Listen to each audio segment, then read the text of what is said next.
Nous avons été interpellés fortement par les Burkinabés sur différents aspects de la gestion de cette crise-là.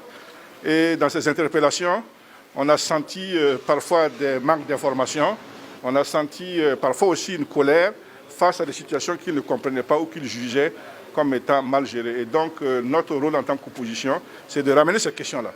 Elles sont très nombreuses, donc on n'a pas le temps de les évoquer en détail, mais on peut prendre quelques-unes. Par exemple, la question du dépistage préoccupe beaucoup les gens qui se demandent pourquoi et comment est-ce que tout le monde n'arrive pas à se dépister. La question de la prise en charge des malades, par exemple, préoccupe beaucoup de gens. Et dans ce domaine-là, par exemple, la question du débat sur Tenganoro. On a entendu dans la presse un certain nombre de témoignages qui posent problème en termes de compréhension et qui font que certains se posent des questions. Il y a des témoignages qui montrent que la difficulté à accéder à l'information par rapport au centre de dépistage ou au centre de soins. Il y a la question même de l'organisation d'ensemble, de la manière dont le gouvernement s'est organisé pour affronter cette pandémie-là. Il y a parfois le sentiment qu'il y a une certaine confusion ou des cacophonies. Et donc, c'est des questions que nous avons soulevées. Il y a les décisions qui ont été prises relativement donc, à la gestion des conséquences donc, de la pandémie. Vous savez qu'on avait en son temps fermé des écoles et des marchés. On a procédé récemment à un certain nombre de décisions de déconfinement qui parfois aussi soulèvent des questions. Les gens se demandent si les conditions sont bien remplies pour qu'il en soit ainsi. Il y a la question des masques là, qui vont devenir bientôt universellement imposés à l'ensemble du pays. Un aspect qui a retenu notre attention parmi beaucoup, c'est celui qui a trait à la gestion de tous les fonds qui sont collectés. Notre pays, malheureusement, est dans une situation aujourd'hui, et depuis quelques décennies, où la gestion du bien public pose problème. La course effrénée à l'argent est devenue un démon. Et donc, nous, on ne voudrait pas que des gens malins profitent de cette situation-là pour faire du business et s'enrichir donc sur le dos de l'ensemble des Burkinabés. Sur la question précise, par exemple, de l'ouverture des marchés, nous sommes tous sensibles à la nature économique de la question et à sa crucialité.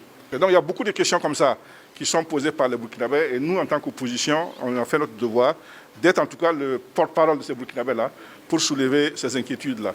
Nous avons reçu en retour donc des réponses de la part des différents membres du gouvernement, mais à ce stade-là, pour nous, ce qui va compter, c'est l'observation pratique que nous allons faire sur le terrain de la manière dont les déclarations officielles là, se traduisent en actes.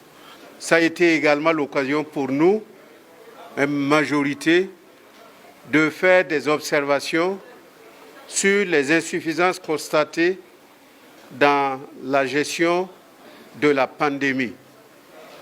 Mais nous avons rassuré le gouvernement parce que nous savons que cette gestion est une gestion difficile. Pour peu qu'on suive l'actualité internationale, tous les pays ont des problèmes par rapport à la gestion de la pandémie. Et nous avons souhaité simplement que nous puissions constituer ces structures de veille qui interpellent le gouvernement par rapport aux insuffisances qu'on peut être amené à constater sur le terrain, dans le sens de faire en sorte que la dynamique soit toujours positive.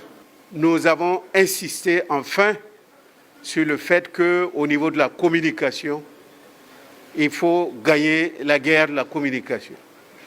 Gagner cette guerre-là, parce que nous avons besoin de rassurer les populations, de les amener au combat, à s'impliquer activement au niveau des provinces, au niveau des communes, au niveau des régions, pour qu'ensemble, nous puissions changer notre façon de vivre avec cette nouvelle situation à laquelle nous traversons aujourd'hui.